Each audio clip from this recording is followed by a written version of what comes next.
It's appropriate with Thanksgiving coming on, the idea of finding happiness in our lives and locating the places where happiness should exist and perhaps doesn't. I want to introduce you to the author of a book called Glad No Matter What, Transforming Loss and Change into Gift and Opportunity.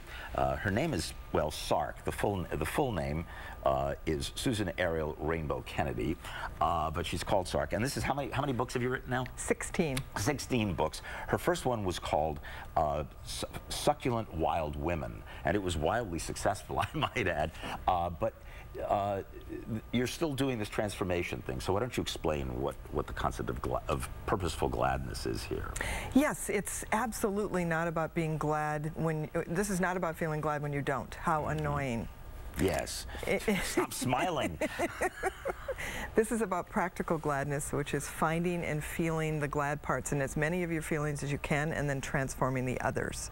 So it's really about being glad more often, no matter what circumstances come your way. What the heck is, what is gladness? I'm not even sure what that means anymore. It's feeling good.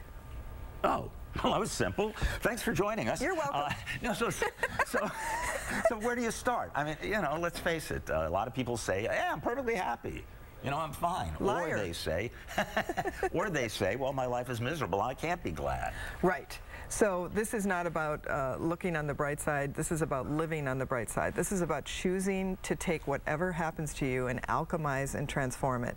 And in my books, I talk about the incest in my life, a suicide attempt, not having money. So there's a lot that I've transformed. So this comes from real life experience, and it also comes from 20+ years of teaching this subject of transformation. Okay, but you got to give me some specifics, because frankly, at this point, I mean, where do you start?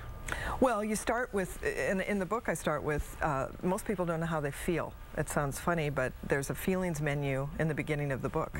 So you can look up how you feel. And then the book will take you to other parts to show you how to react, to relate to and respond to that feeling. Most people just latch onto one feeling. Like some people are upset, and that's what they are for years. I feel bad. Yeah. And there's a whole bunch of wonderful feelings that you can experience no matter what happens to you in between there. But how? Yeah. I know, you know, you got a whole book, and we've got at least 1:30 to talk about it here. But you know, what are you going to do? You take a deep breath? Do you stare up at the skies? Do you pray? What do you do? No. It's a good question, Henry. I mean, in the book I talk about a process I invented called 3-part harmony. And it's a way to deal with your emotions and get to new ones. You know, a lot of people get stuck. You know, we need to feel the challenging feelings, but we don't need to stay there. Can you give me be real specific? Give me an example of that. Absolutely. Someone says that, you know, I feel really upset and overwhelmed, and my life is disturbing. Okay? Okay. There's gladness within that. In other words, there is? Yeah. You know, here's an example. Sometimes in my business, I feel overwhelmed with all that it takes to run a business. Yeah. And at the same time, I'm glad that I have a business. Right. I mean... Yes, as well you should be. I mean, I think we're all lucky that way. Yeah, so it's a perspective shift. It's a reframe. It's taking something that happens to you and reframing it and turning it into something else. I was at the DMV recently. I bought a new car, and you were glad to be there? I was not, and it was unhappy. On the other hand, you're glad to have a new car. Well, it was exactly, but it was not good energy there. So I stood up, and I had to close my eyes to do this. I stood up and just went like this. Amazing Grace. And I sang the whole first verse of Amazing Grace.